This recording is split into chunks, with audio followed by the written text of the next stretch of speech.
Okay, I will remind everybody, if you did not watch last month, we were letting everyone know that this month's episode was going to be about getting organized, decluttering, and making your sew or craft space or sew or craft room a happy place again with good feng shui.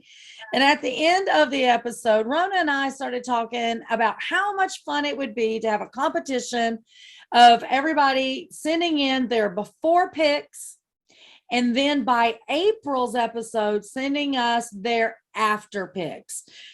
That they took time to take some of the hints and tips that we give tonight about organizing your quilt room or sew room, and we were going to give a prize away. And then Tracy, one of the motor reps, chimed in and she said, I would love to give the prize. And we thought that was fabulous.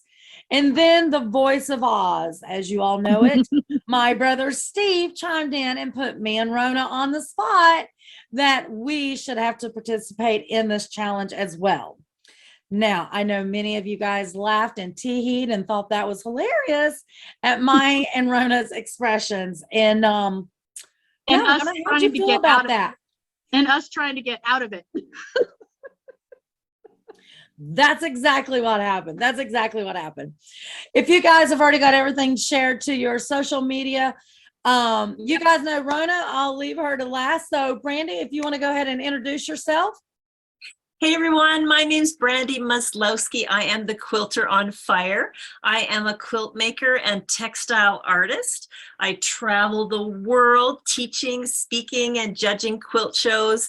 I lead quilt cruises and land tours, and my tagline for my business is more joy and less overwhelm. I host the Quilter on Fire podcast, and I can be found everywhere online as Quilter on Fire. I'm so happy to be here. Thank you for inviting me. Oh my God. Okay. So it's so funny. You're talking, but I'm hearing Rona. Travel, travel, travel. Rona, remind everybody who you are. Well, I'm Rona, in case you hadn't heard that. And I run the traveling quilter blog, Rona the Riveter. And of course, I have the YouTube channel. I have books, pattern designer. I've got lectures. I've got all kinds of stuff. But mostly, most people know me for the lists of all of the quilt shops by state on the website, quilt museums around the world, shows happening around the world. If you've got a traveling question related to quilting, yeah, just send me an email. That's you, right? That's me. Yeah. So you didn't mention, or I don't remember hearing you saying it because I'm still stuck on Brandy's like amazingness. Did you say quilt tour? Yes, that's true. I do. I'm actually, so I've been on quilt tours before, but this time it's my first time leading a quilt tour. So, and it'll also be my first time going to Iceland. So I've already warned the people that have registered. I think the last time I checked, we may be full, but I think we have 1 or 2 seats left. But I've been warning people that I'm going to be the one that's going to be like dragging people around and doing selfies with the groups, and we're going to be posing in front of awesomeness everywhere. And yeah, we're going to have a fabulous time going to, it's a quilt tour to Iceland at the end of July, the last week of July. Wow. 21st through the 31st, so I guess that's 10 days, and it's going to be amazing. It's mostly touring, but we're going to do the Blue Lagoon, a day with the Icelandic horses. We're going to spend a day with the Icelandic Quilters Guild. I'm going to teach a workshop. We're going to visit the textile museum up in the northern part. We're going to go out on a glacier in one of those big like buggy things. I mean, just all kinds of stuff for this tour. It's going to be amazing. I can't wait. It sounds exhausting, but you sound energized. I'm just saying. Now, Brandy, your response when she said where she was headed, you were like, so why is that response coming out of you? Tell us about it. Because one of my dearest friends, Karen Peter's daughter, is from Iceland, and I have always wanted to go there. So my husband and I really want to go. They keep telling us about their travels every time they come home from there back to Canada. And so, yeah, that is one place I would love to go to. So sounds so exciting. Your tour sounds awesome. That's going to be amazing. It's definitely a big bucket list one for me to check off this year. Well, that's what I was getting ready to say. I just want to say real quick, hi, Megan. Hi, Phyllis. Who else is on here? I saw Gail. Hi, Gail, and Evie. And I think that's everybody that I see. Hi. The people commenting. So absolutely. Welcome. Guys, as you're watching, feel free to put your comments if you already have your before pictures because you watched last month, Rona is going to talk later in this episode of how you get those pictures to us to enter into the contest to win a couple prizes that we have. But we are going to get started. I feel like I need to not be Lisa Baker with Serendipitous, the quilt shop, but I need some kind of travel thing on mine because I'm sitting here with two worldwide travelers. So I'm kind of feeling a little inept. No, I'm just kidding. No, no, let me tell you, when I retire, that could be one of my little bucket list things, right? I got to tell you one thing about quilt travel when it comes to quilters, because a lot of quilters are lone travelers, or they're looking for somewhere to travel alone. And when you travel with a quilt tour, you immediately have 20 friends or however many people are going. So it is just such a great way to go. It's safe. It's all planned for you with the quilter in mind. So you got to check out those quilt tours if you're thinking of traveling alone. Absolutely. Yeah, I tell people literally everything is planned for you. You just show up with your suitcase and a smile. So yeah. Absolutely. Well, I think for my first one, I don't know if I would skip the country because that would be a big leap. I might would have to do one like on the West Coast, or I don't know, something a little more calm versus flipping and having to pull out a passport. That's unnerving for me because I've never traveled outside of the United States at all. So they've got some great Amish tours, Amish country tours. No, I will tell you that would be fabulous. I have visited some Amish areas and, got to see some of their quilts and other things that, they have to offer. And it's amazing for sure. Definitely. Okay, guys, we're going to jump in. We're going to talk about is your sewing room space, is it your happy space? And we all say, or I think we all say, that our sewing and crafting is our therapy. And sometimes our rooms or our space can get a little out of hand. So it's hard to be happy in anything or any place when things are in total chaos. It's time to evaluate your sewing room or your space, and let's make it happy again. So the question is where to start, right? And I feel like, and I'm going to let these lovely ladies chime in, but I feel like before you start, you have to ask yourself the question of what is your goal? And there's two definitive answers, I think, here. I know there's more, but tonight we'll kind of focus on two. You've got to figure out, is your goal to just organize, or do you need to minimize and organize? So, Brandy, I see you shaking your head yes. So I'm going to let you talk to that. The first step in making this our happy place again is to decide, what do we want to see happen? So what is your aspect on that? Yeah, absolutely. It is so important to figure out, why am I even embarking on this adventure of clearing clutter? Like, why are we doing this? And the reason for me is, if I walk into my studio and it is an absolute mess because I've come back from a show, or I've come back from traveling and I've dumped here and I've dumped there, my shoulders come down and I feel heavy, and it just weighs on you, this big mess. So you want to come into your studio and have it in a way that really works for you, so that you're lifted up and you're ready for your free creative play that's going to calm your mind and ease your soul. So, the first things first is, why am I doing this? Am I the kind of person who is a huge creative whirlwind of a mess and it really works for me and I just need to know what's next? Or am I the type of person who has to have everything perfectly in order? Know yourself first and figure out, are your shoulders slumping when you come in and you have to make a change? Or is this crazy Tasmanian devil mess working just fine for me?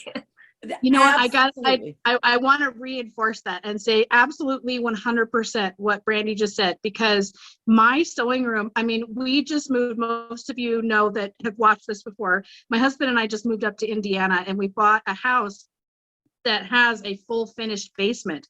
that is my dungeon. That is my playroom. That's huge. It's everything I could have wished for. But right now, every time I walk down those stairs, I just kind of, I'm not really inspired because half my stuff is still on boxes. There's nothing up on the walls yet. And it's just cluttered. And yes, and I can't wait to finally get some time to really organize it and make it my happy place again, because it should be, you know? Absolutely. So both of you ladies, it was so funny. You're talking about shoulder slumping and all of this, but this is exactly what we are talking about. And Brandy, you are correct. They are some creative brains out there that has to have the chaos or the creative juices are not flowing. And then there's others that are what I consider the math science brain, and everything has to be line up on line. And that's the only way that they can, proceed. So starting off, when you have decided, okay, my sewing room or my quilting room needs help and I'm diving in. This is something that I actually teach my agents over the years, or anytime I've taught any kind of business stuff. When you are looking at your desk and you have tons of things that need to accomplish, it like you said, it lands on your shoulders, it beats you down. So I always say, look at all the areas that you need to address. And we're talking quilting rooms. So, what is the big clutter areas? What is something that, oh, this is good, so this doesn't need to be at the top of the list, and that type of thing. Once you have decided, okay, this is a big monstrosity, but then I have this task over here that I know I can do quickly. I always say, go with the very first task that you can get done in 15 or 20 minutes.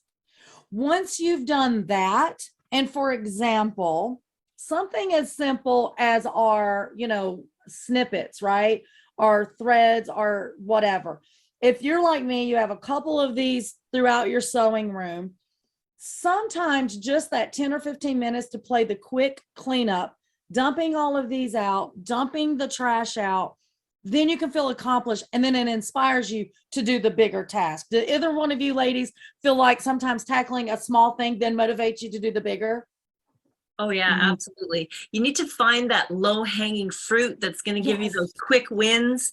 And also you can find the thing that is going to give you the most impact. So the thing that I always find gives me the #1 impact when I'm clearing clutter in my space is the drawer, the junk drawer beside my sewing machine. It is like the closest to my sewing machine. It has the most important things that I need.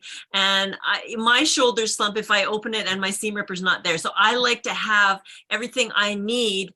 And I'm the Tasmanian devil type. I clean up my studio every week, a couple times a week, because I do my lecture on Studio Magnificent. But I need that lecture in order to keep myself in order. So when my studio gets to be a mess, sometimes I have to do a big clean. But that, the most important spot is the one right beside my sewing machine, so that I have those things right when I need them. Rona, since she said that, what is your spot? Like, as long as this portion is organized, then you can somewhat deal with the rest. It's usually, so I always have the spot where I'm doing my cutting. Like I have my, and it's the small cutting when you're working on your individual little blocks. And it's funny because that area, it's in the center of this big table that's right next to my sewing machine, and that area is always clean. And if that area gets cluttered, then I have to stop. That will force me to stop and straighten out at least that desk. But you were talking about like the area right next to your sewing machine. I am really bad, especially now that I'm downstairs. As my husband is in the chat, so you'll see some snarky comments here and there. He said coincidentally it takes 10 to 15 minutes to make coffee. So one of my bad habits is leaving my coffee mugs or my water cups next to my sewing machine, and it's right next to my little bowl that I have that has all of my seam ripper and all that stuff in it. So it's like when that gets cluttered too, that's a stopping point for me. It was like, okay, it's getting out of hand. Exactly. So let's start from the angle of, yes, I want to organize, but excuse me, for those that have been quilting a long time, we all know that we need to minimize when we do that as well. So the first question you got to ask yourself is trying to figure out what to keep and what not to keep. So on the what to keep section, we're going to push that back into later of our conversation, but we want to start with what not to keep. And so I'm going to start with my first thought process, and then Rona, I'll let you go to the second one. So the first one is, if you're looking at your fabric or your scraps and you have to ponder on it, then chances are you can get rid of it. Because if you absolutely love that fabric or those scraps, you're not going to ponder. It automatically goes to the keep pile, right? Clue number one. Now, we're going to talk about what to do with the things we're minimizing out of our sew room. But in regards to fabric, if you got to think about it, it's probably time for it to go. Rona, what's the next thing you can think of? As far as what to get rid of? Yep. Well, just in sections in the room, and then how do you decide if it stays or goes? I'm the wrong person to ask. Okay, so okay, I'm going to throw this to Brandy then. I'll do this.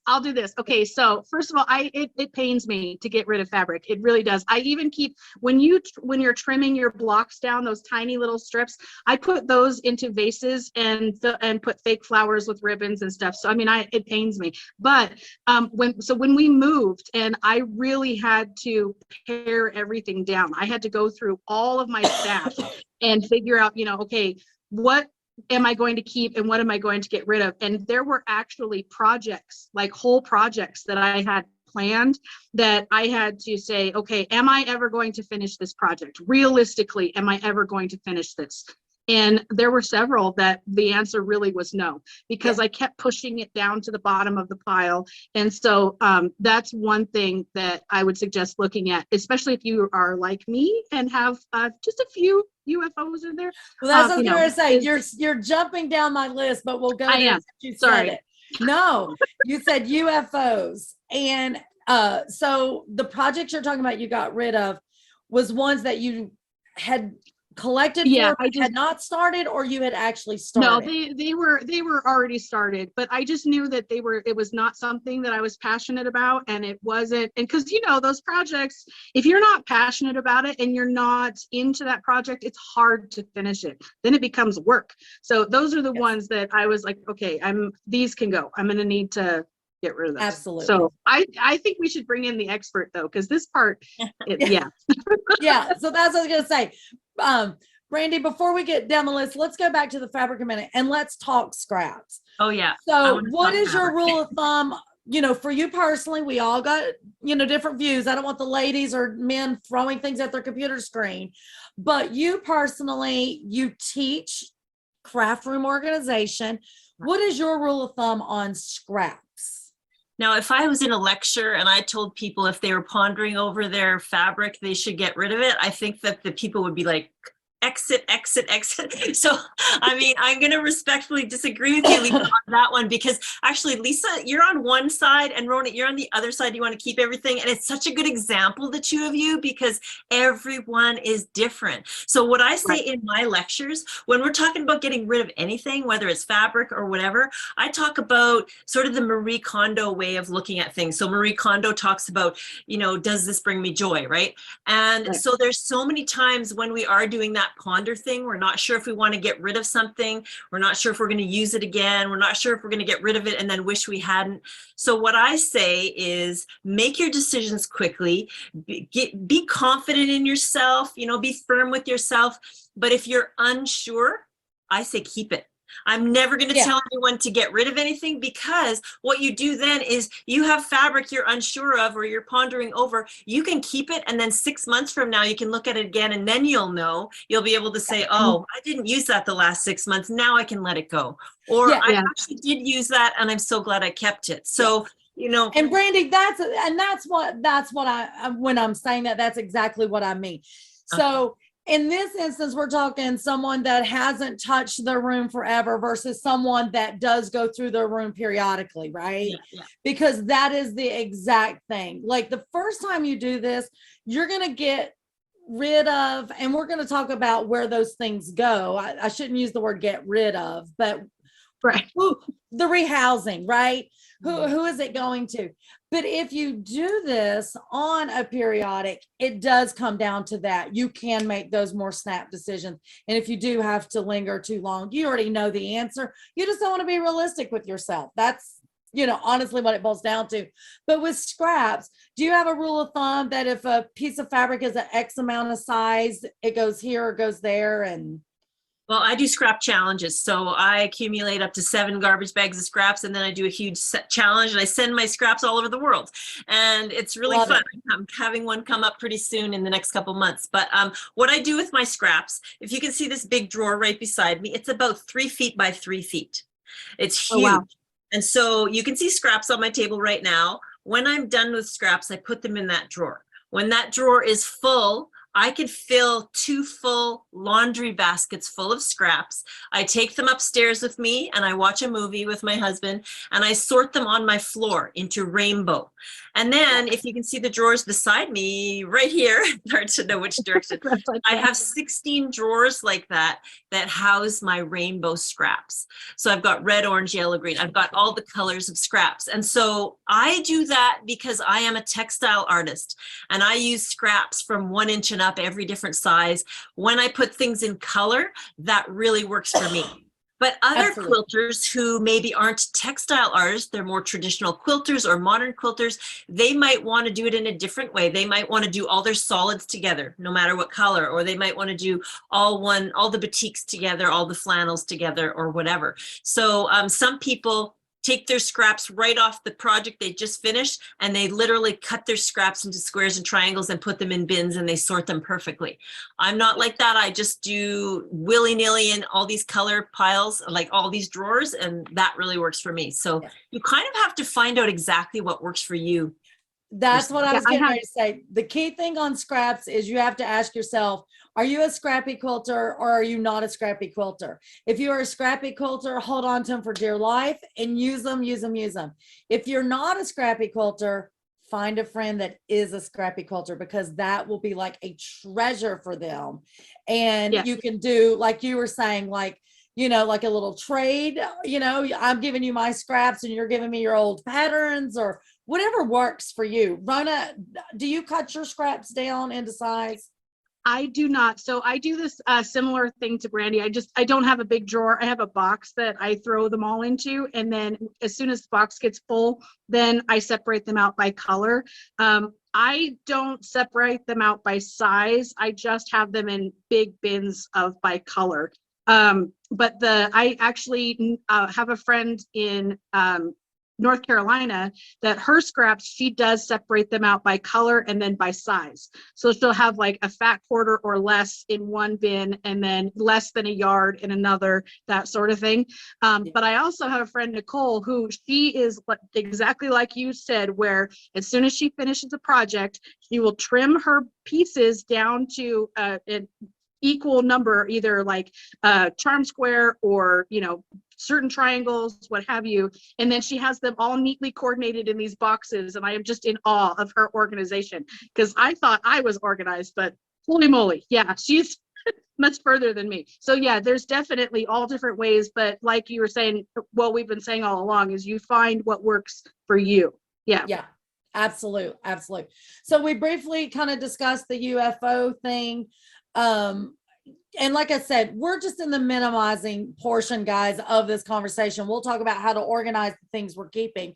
But Brandy, what is your thoughts on UFOs? When do you start saying, okay, this might need to fly to another planet?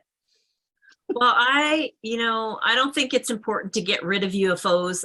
I think the most important thing is to keep track of your UFOs. So when I talk about people doing a walk around of their studio to figure out what they have to clear, clutter, clean up, I get them to write everything down on paper.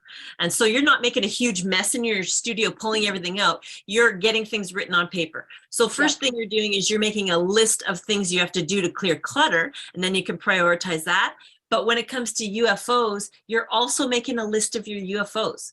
Of course, you want to try to keep a UFO in one bin, or, sort them in some way that you can find them.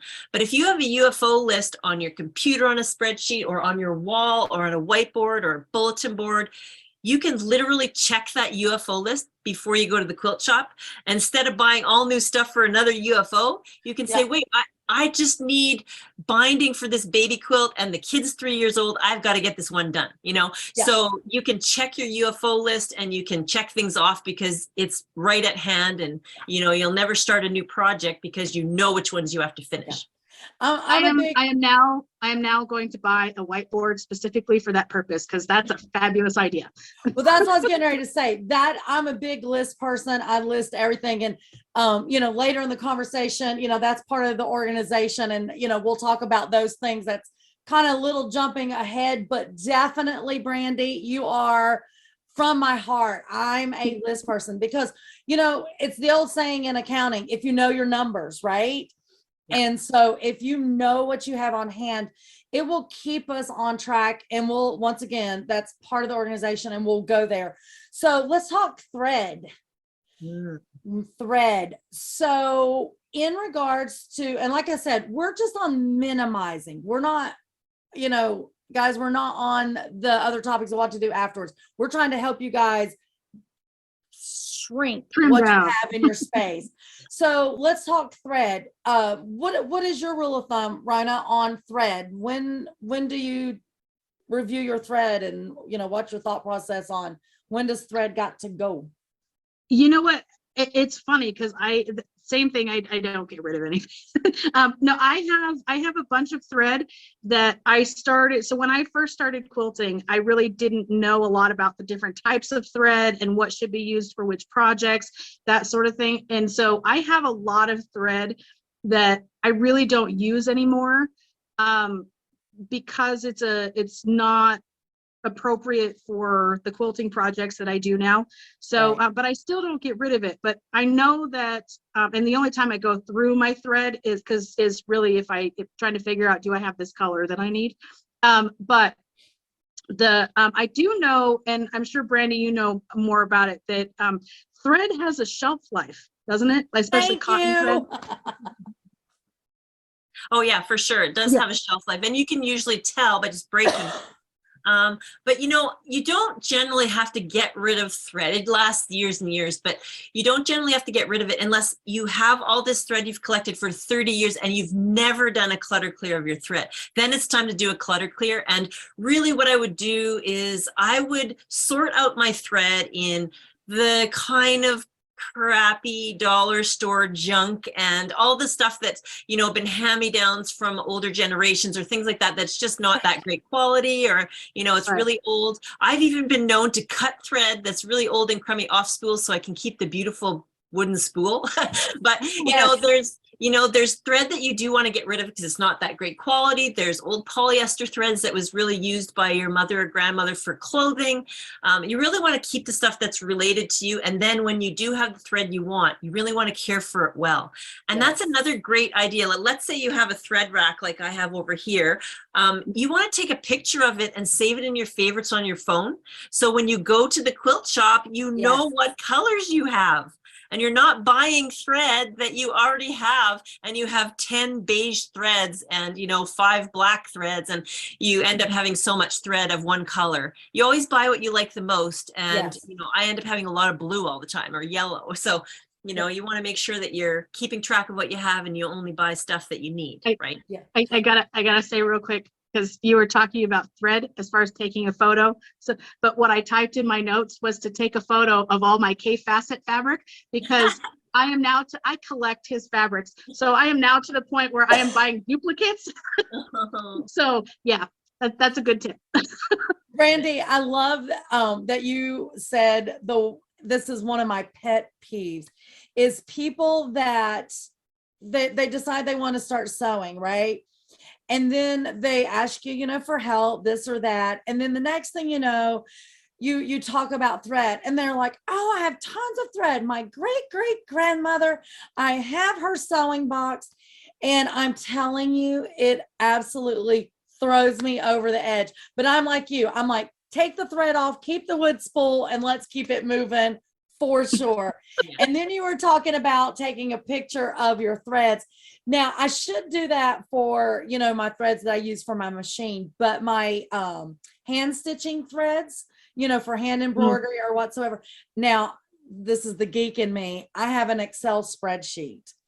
And so let me tell you, that spreadsheet stays updated at all times. It is on my phone. So when I do go out looking for something, I'm not doing duplicate. Yeah. So I'm a geek in that way for sure. But Nothing wrong with that. no, not at all. It's once again different personalities, right? But Brandy, I did like the thing that you said about looking at the thread and is this thread used for this purpose? Or maybe Rona, you said that, because sometimes we do change lanes in our crafting adventures, right?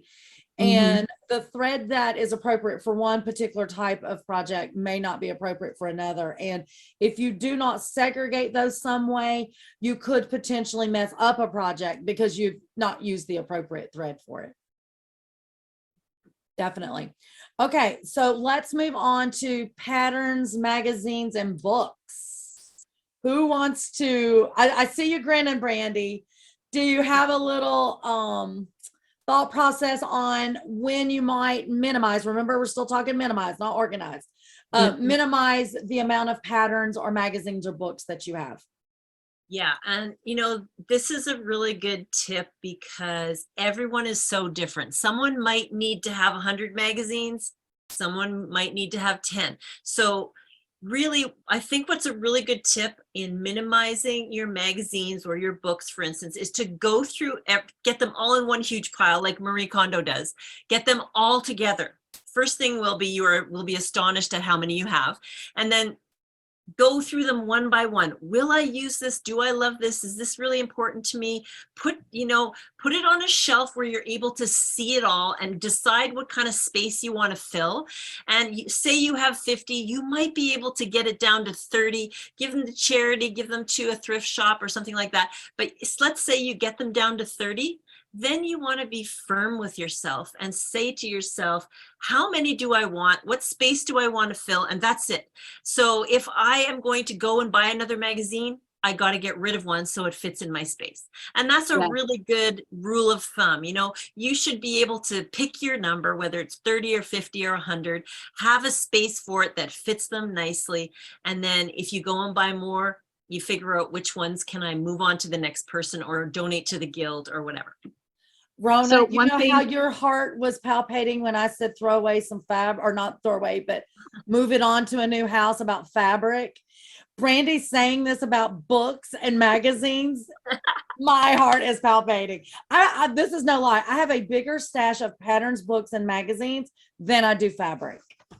Okay, so I used to be the same. I only had a subscription to one magazine that actually comes out of the UK, but what I started doing with magazines is I would go through the magazines, and the specific projects that I really liked, I would tear those pages out and I would put those pages into a binder, and then I would recycle the rest of the magazine. And I still do that with other magazines too, or newspapers or something like that. And so I have more binders than I do actual complete magazines anymore. I have a friend, she scans all hers.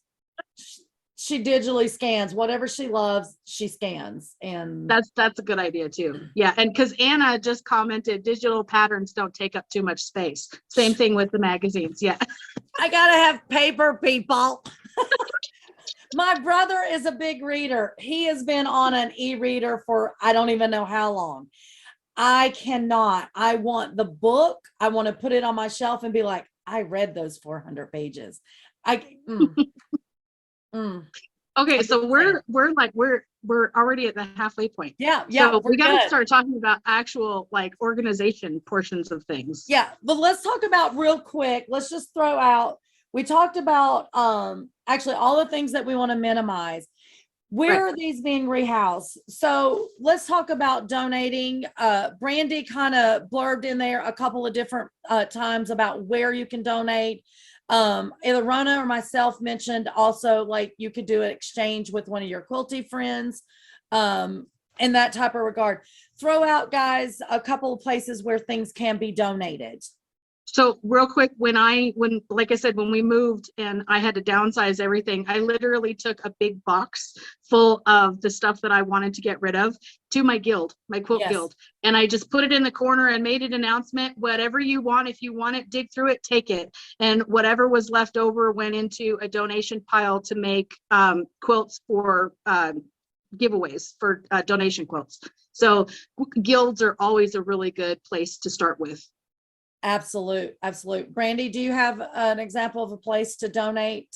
Yeah, well, we can donate to charity here as long as their yardage of fabric. Can't donate scraps, but we do scrap challenges at our guild. I do scrap challenges as a creator online, so I literally send envelopes in the mail. But one thing I would suggest if you are a member of a guild, I'll just give you a quick little example, is you can do a guild scrap challenge day. So everyone brings a grocery bag full of scraps that they want to get rid of. They all go onto a huge table and they can be anything from scraps to yardage. The charity club gets to take first pick and they can take anything they want off those tables and take them away to the charity club. And then the rest of us get to go and fill a Safeway bag again. So we are getting rid of what we don't love, but we are bringing back in something we do love. And anything that's left over, the charity tries to use it up for fun, scrappy quilts. So that's kind of a fun thing you can do with your guild. That's definitely a good idea. We also had a comment on the chat here that at quilt retreats, they have a give and take table that's similar to what you were talking about. Yeah, retreats, going to them, that's a good place too, to kind of do like an exchange. Absolutely. Schools, a lot of times some of the schools have after school programs or special sew clubs. They're always looking for donated fabrics and patterns and that type of stuff. Senior citizen centers, that's another option. A lot of the local churches have quilt groups within the church that do make charity quilts. So those are always options as well. And then I like to tell everybody, you know, after you exacerbated all of the different options to donate, then there is also Goodwill that you can donate to. And then that gives an opportunity, maybe for someone that's not even a quilter, but they see this book, you know, 101 ways to start quilting or whatever, and they pick that up and, you know, they get inspired to quilt. So, you know, you have that option as well. We have one more quick, I'm not sure. So Diane asked about 4-H. I'm not sure if, I don't know a lot about 4-H, so I'm not sure if they do sewing stuff, if that would be a good place as well to look into. I do know the Girl Scouts years ago. I know the Girl Scouts, you know, we had to do sewing things to get our sewing patches and stuff. So I'm sure there is probably 4-H clubs. I would think that would be an option for sure. There's tons of places in your community, you know, nowadays, not when I was younger, but now we have Facebook, and there is community Facebook groups that if you have something, you can definitely put it out there, you know, hey, I got X, Y, and Z. There's always someone looking, you know, for something. I had a lady reach out to me last week, I think it was, and I totally forgot about that till I said Girl Scouts. She was calling to ask would I, you know, the shop Serendipitous donate some batting that they had 12 girls that they're making these t-shirt quilts, and would we donate the batting? So yeah, there's different organizations and clubs out there that could use our, you know, no longer needed supplies for sure. So earlier, you know, we've talked about minimizing and donating to these different organizations, sharing with our friends, but sometimes things need to be thrown away. And I am monitoring the time, Steve, because you know he'll yell at me. But when it's time to throw it away, and girls chime in if you want, Rona and I had put on our list when it's just simply old and deteriorating, it's definitely time to, you know, for it to go. If it is spoiled in some way with like pet odors, food, or, you know, cigarettes, mold, mildew, you know, that type of stuff. If it's broken, Rona, this one probably makes you cringe, but you know, if the scraps really are so tiny, there's really nothing you can do with it short of, Rona, you know, maybe put them in your Christmas ornaments, you know, those clear Christmas ornaments. Oh, I do all kinds of stuff with, I've seen that. And I have also seen people put it out so the birds can pick up little slithers of fabric. I was told not to do that. Oh, really?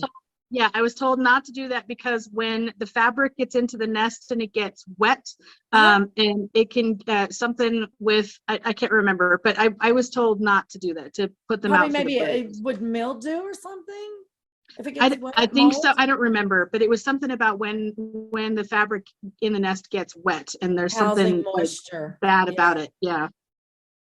And then two, one of the biggest reasons why you would throw something away is if even yourself, if someone was to give it to you free, you're like, Don't put your trash over on others, I guess is what I'm trying to say. I see you shaking your head, Brandy, because earlier you said it had to be a certain size before it could go. Go ahead, Brandy. I see you wanting to say something. Yeah, and I mean, everyone knows at the quilting retreat that there's that one person who walks around and cleans out all the scrap bins, and just you know who your friends are. So if you can save that little tiny scraps you would never use and give it to that person. But one of the most important things you can do when you're starting to clear clutter is just do a clutter of the garbage.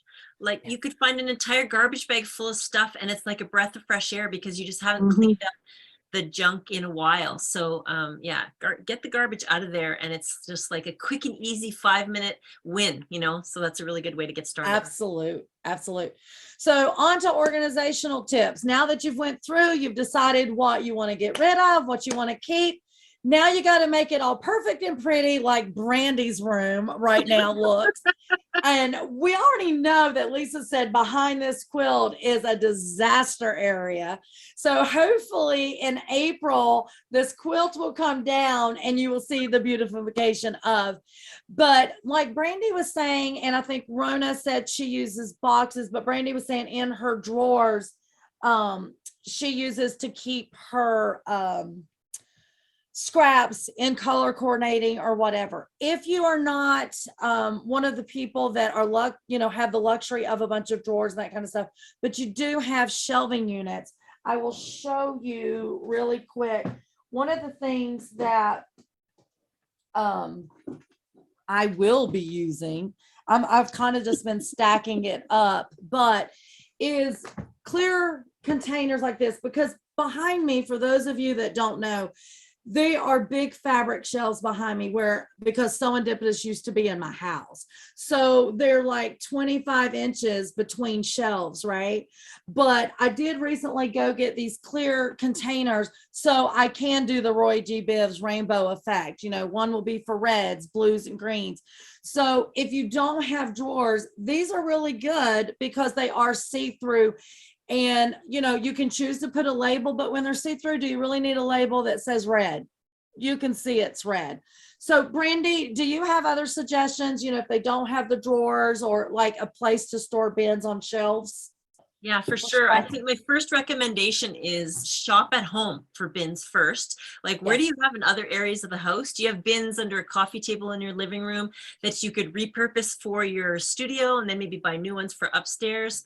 The second thing after shop at home is shop at the dollar stores for bins, because there's so many bins at dollar stores that are perfectly acceptable for fabric. They don't have to be really heavy duty. They're very beautiful sometimes. They could be $3 to $5 at the dollar store, and they could be 25 and up at a home store. So I recommend figuring out what you need bins for first before you go shopping, and then doing the economical thing by shopping at home and then shopping at the thrift or dollar stores first. And it's also a really good tip. This is like a Marie Kondo tip again. I know I keep mentioning her. If people haven't heard of Marie Kondo, you can find her on Netflix, and she's got a great book. But Marie Kondo does this great t-shirt tip, which would work really well for fabric. And I'll just grab one because I'll show you how to do it. And you'll see that I'm wearing comfy sweatpants, but I'll grab one so I can show you. When I store my fabric, I store it on end folded so that you can see every single fabric in the bin. If I stored it on top of itself, I'd have to be digging through there all the time. So Marie Kondo does that with t-shirts. Instead of folding your t-shirt in half so it's all flimsy, she folds it in 3 and has it even with the top of the drawer so you can see every t-shirt. So I like to do the same thing for my fabrics. Great example. Yeah, that was one thing that I was going to suggest too, is very similar to that. Like if you don't have bins, you can use cardboard, and you basically wrap if you have yardage, it's a good thing for yardage. You can wrap it around those cards and stack them next to each other on a not bookshelf. stack, I'm sorry, but place them, yeah, on the shelf next to each other. That's a really good, and it looks pretty too with all the different fabrics and yeah. It is. It's like all these little mini bolts or whatever. There was a question. Someone asked, where did I get those containers? Believe it or not, I had not been to Walmart and I cannot tell you how long, but I did pop in like 2 weeks ago and those came from Walmart. And like Brandy said, I looked at some initially over in like the home decor section.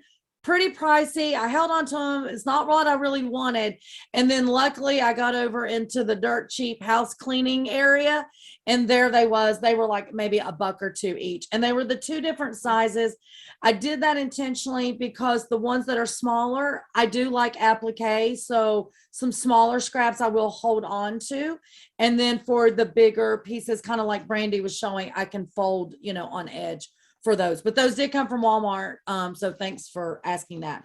Now, outside of your fabric scraps and stuff, let's talk pre-cuts. So this is, I think initially supposed to be a photo box. I don't know who really prints photos anymore. We should, but anyway, the 5-inch squares fit perfectly in these. I see you shaking your head. Do you use something like that, Brandy, or have you seen someone use that before?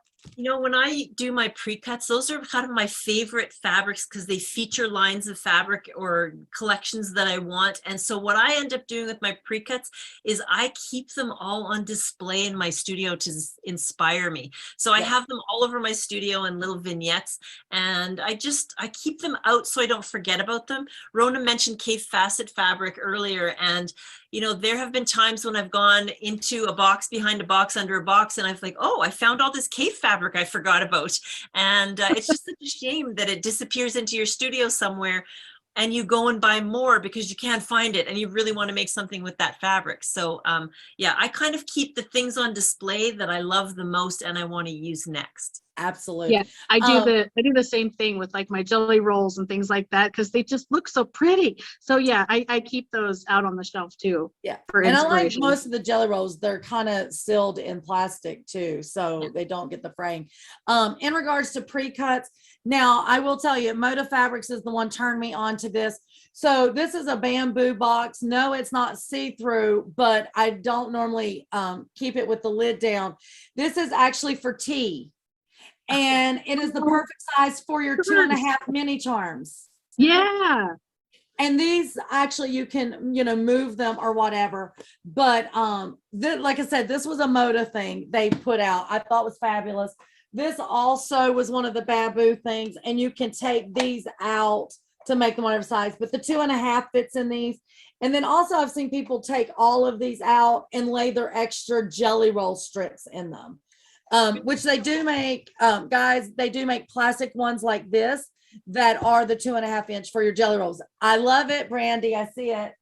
So I love to just buy little beautiful things. I found this at a dollar store. It was a measuring tape, and then you put fabrics in there just in little rolls. And I like to buy little tins and things like that for little pre-cuts. Right? Yes. So oh, those are cute. All kinds of cute little things, and you just put them in vignettes, and then you're surrounding yourself with things that you love, right? That Right. goes back to making it your happy place. I'm bad about that. When I buy a big fat quarter bundle, it does not go hidden away for a very long time. I just like to sit and drool and look at it. Fabulous. So we were talking about UFOs. These containers here, guys, these are really cheap. These are good too. You can stack them on your shelves. This one just happens to be purple, but you can get them in clear, and then you can label them. So if you're got a project that you haven't started and you're just collecting the perfect fabrics for, you can start, sliding those fabrics in here so you don't use them on another project, and then, put the pattern with it as well. And so then, real quick, those Yeah, go boxes ahead. that Lisa just showed, those are the ones that I generally use. And you can get them at most craft stores. You can get them at like the big box, like Walmart, that sort of thing. You can get them. Costco used to sell them in packs of 5, but they stopped selling them, which I was sad because I have a lot of UFOs. But what I do is, so the projects that are in process.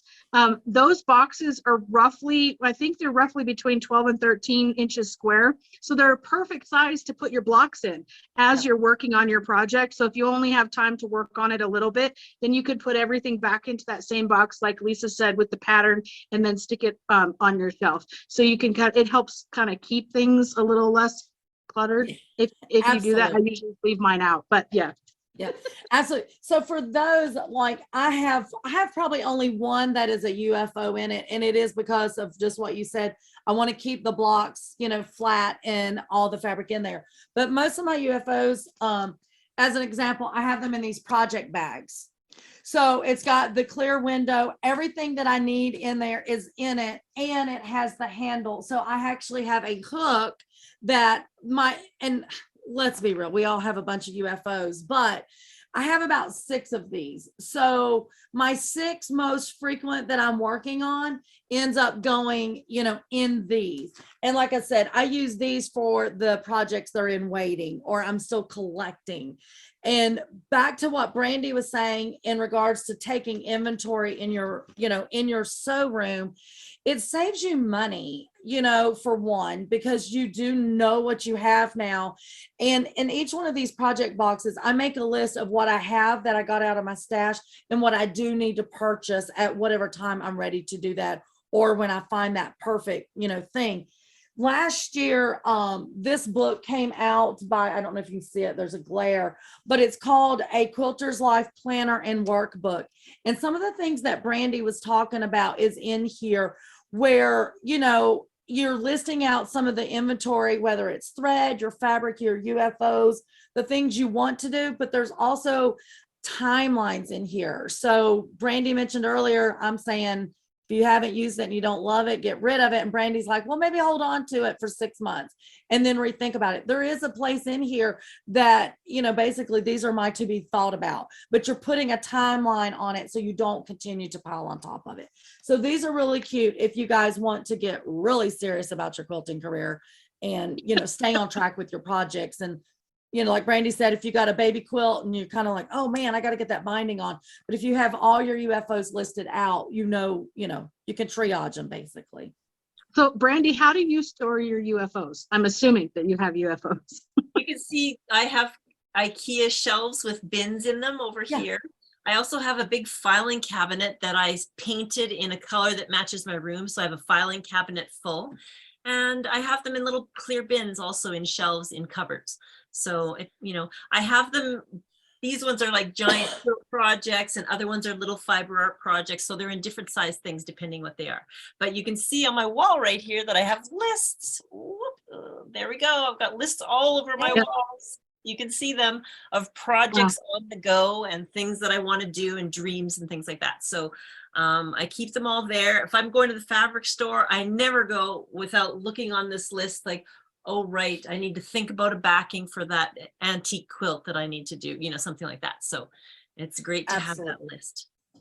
Yeah, and it's definitely, you're going to have different needs for your different types. Like Brandy, you were talking about, you do more of the art type quilts. Well, you're going to have different storage needs for your projects than say if you're just working on something that's more traditionally pieced. So yeah, and again, we're going back to, you got to find what works for your style and what projects you're going to be working with. And space, you know, yeah, I feel bad because I keep wanting to, I say room, but I really want to say space or room because not everybody has a full-on crafting room or whatever. Like my sew room, I share it, it's half office and half sew room, right? And prior to that, when my son was still at home, basically the dining room table was my sew space, you know. So no matter what your space is, there is organizational things that you guys can do. And that's really about what this is all about. So Rona's going to talk about our challenge and how you can get involved in our challenge and what prizes you can win. But with that being said, it doesn't have to be a room. It could just be an area that right now you don't have a happy relationship with.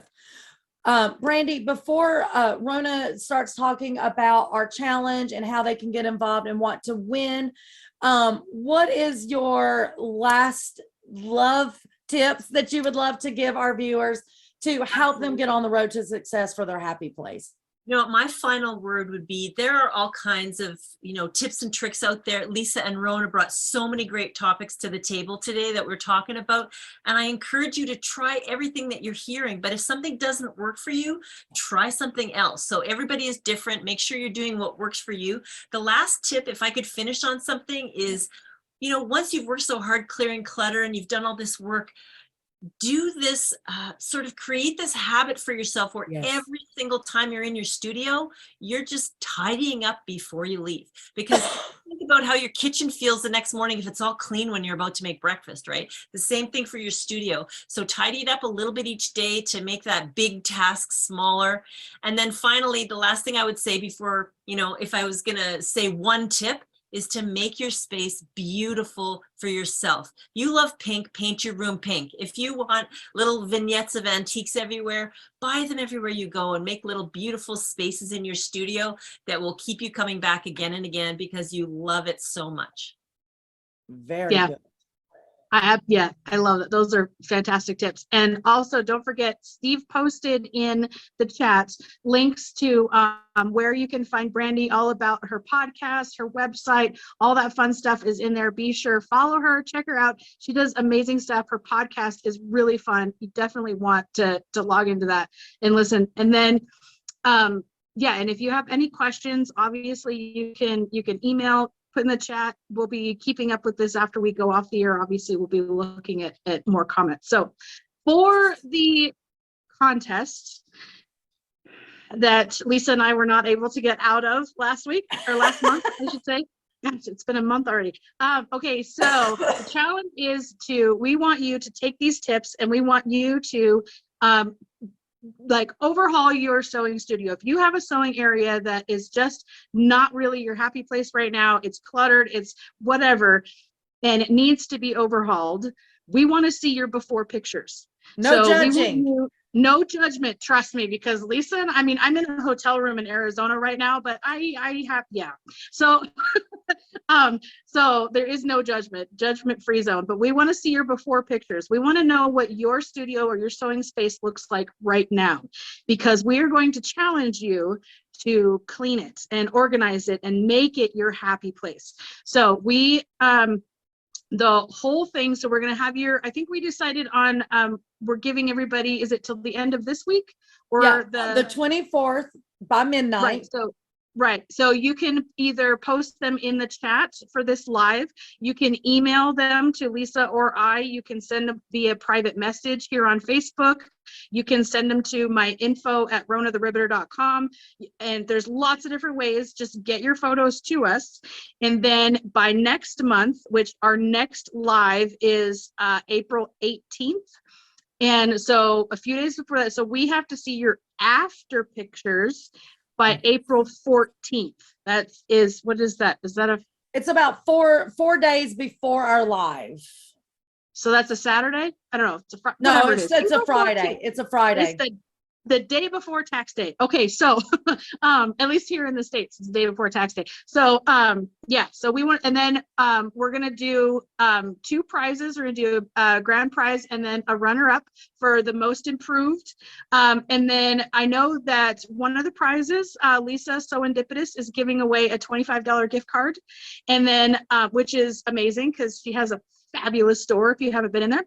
And also, are we doing the Moda? We're doing Moda Fat Quarter Bundle.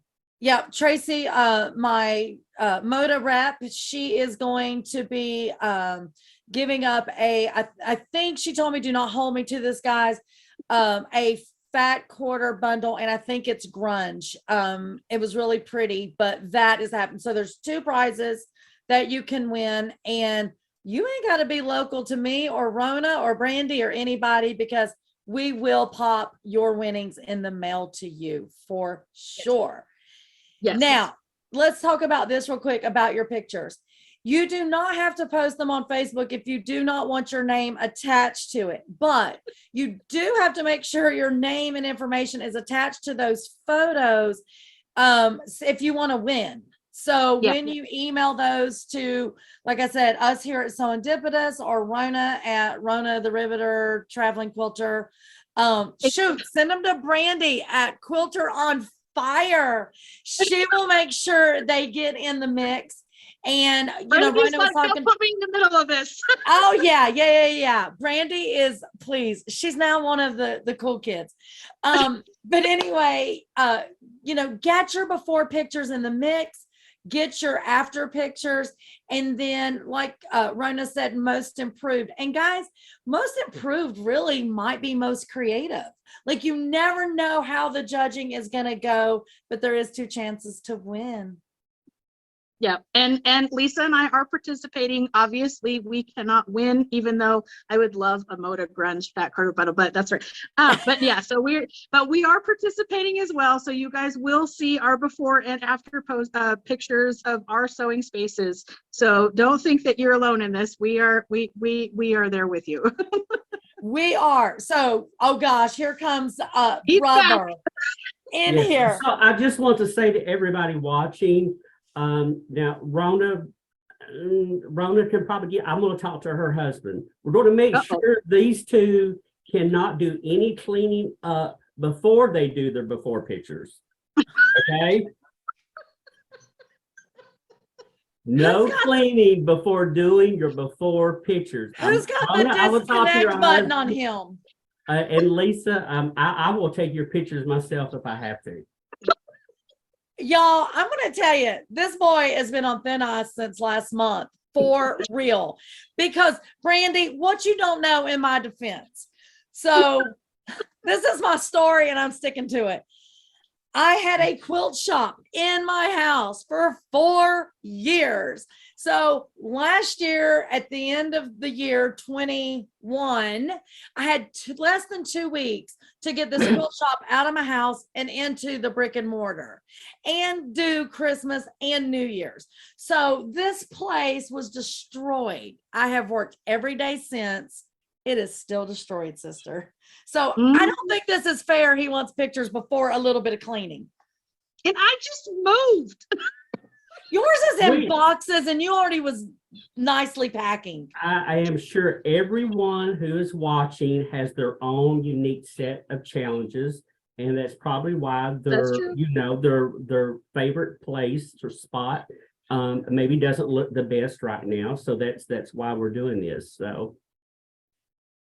Okay, so remember, get your before photos into us, and definitely, yeah, we will need your contact information either with your before or your after, or no, with both, because we need to make sure who's or who's. But yeah, and then so we will announce the winners on our next live, April 18th at 7 p.m. Eastern, 4 p.m. Pacific, and we will also be doing the big reveals on the before and after, and talk about what we did in our cleaning process. And then also we'll be talking about what Lisa and I's current UFOs are, like what we're actually working on, as well as our big reveal of our sewing areas. So I feel like I'm having to go on a diet and I'm just not happy. It's like someone just said, no pizza, no Coke, no cheese puffs, and no Little Debbie's. It's just not even funny. Not even funny. it's Guys, very funny. Rona, I'm you're right supposed to there be with on you. my side and your side. What are you doing? I am, because I'm right there with you, and I agree. That's why it's funny. I hope Lori Baker's watching tonight. That's all I want to say. I hope she's watching and I hope she's happy, because apparently last month, Rona, she just laughed and teed for days over mine and your misery. But guys, in the next day or two, we will go ahead, or actually tomorrow, we will post details of what we just said, when you have to have the before pictures to us, when you have to have the after pictures to us, and so forth. So if you're not taking notes, it's okay. It will be on our social media channels. And Brandy, thank you so much for hanging out with us and giving us all your wisdom. It has been an absolute pleasure. Thank you for inviting me. Absolutely. And definitely everybody go check out the Quilter on Fire podcast and all the stuff that Brandy has. Just awesome. Follow her, likes, all that good stuff. Absolutely. Where are you headed to next, Rona? I leave tomorrow and we are headed up to Reno, Nevada for a few days. And then I'll be back in Indiana. And then I don't know, I have to look at my schedule after that. I think Wisconsin is next after that. I love it. Okay, guys, thank you so much for tuning in for another episode. Brandy, we hope to have you back, and we will see you guys for the big reveal in April, whatever that date is. 18th. There you go. Have a good one, guys. Bye, everybody.